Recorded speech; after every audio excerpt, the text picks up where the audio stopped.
ఇదిగోండి, ఫైనల్లీ గుడి దగ్గరికి వచ్చాం. పురావస్తు శాఖలో కూడా బోర్డు పెట్టారు గుడి సర్వే చేసినట్టు. 2200 సంవత్సరాలు అంటే మామూలుగా తక్కువ సంవత్సరాలు కాదు కదా. అది పరశురామేశ్వర స్వామి టెంపుల్ ఇది. ఇందులో శివలింగం ఉంటుంది. ఆ శివలింగం కూడా చాలా డిఫరెంట్.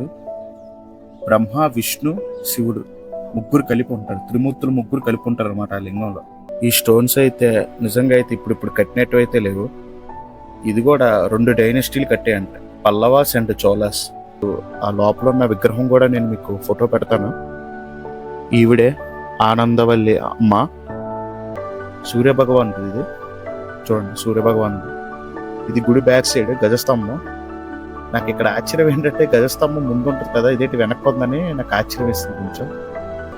ఇదిగోండి గుడి అంటే గర్భగుడి కాదు, వెనకాతల షేప్ ఇలా ఉంటుంది. లోపల విగ్రహాలు అయితే ఇలా ఉంటాయి.